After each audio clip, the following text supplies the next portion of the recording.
Brilliance Audio presents the unabridged recording of The Lesson, a novel by Suzanne Woods Fisher, performed by Amy Rubinate. 1. The year Mary Kate Lapp turned 19 started out fine enough. Life seemed full of endless possibilities. But as the year went on, a terrible restlessness began to grow inside of her, like sour yeast in a jar of warm water on a sunny windowsill.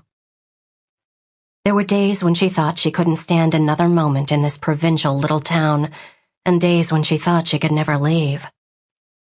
On a sun-drenched afternoon, MK was zooming along on a red scooter past an English farmer's sheep pasture with a book propped above the handlebars, a habit that her stepmother Fern scolded her about relentlessly. She was just about to live happily ever after with the story's handsome hero when a very loud boom suddenly interrupted her reading. Most folks would have turned tail and run, but not MK.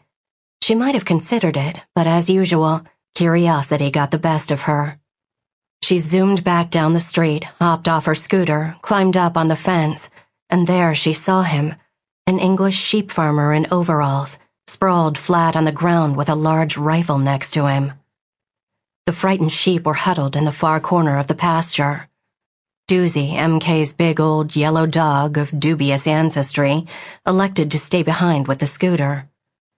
MK wasn't sure what to do next. Should she see if the sheep farmer was still alive? He didn't look alive. He looked very, very dead. She wouldn't know what to do anyway. Healing bodies was her sister Sadie's department. And what if the murderer were close by? No, sir, she was brave, but you had to draw the line somewhere.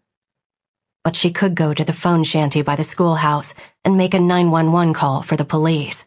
So that's what she did. She waited at the phone shanty until she heard the sirens and saw the revolving lights on top of the sheriff's car. Then she jumped on her scooter and hurried back to the sheep pasture. The sheriff walked over to ask MK if she was the one who had called 911. She had known Sheriff Hoffman all her life. He was a pleasant-looking man with a short haircut, brown going gray around his ears, and a permanent suntan. Tall and impressive in his white uniform shirt and crisp black pants, radio clipped to one hip, gun holster on the other. He questioned MK about every detail she could recall, which wasn't much other than a loud gunshot. She didn't even know the farmer's name. Sample complete. Ready to continue?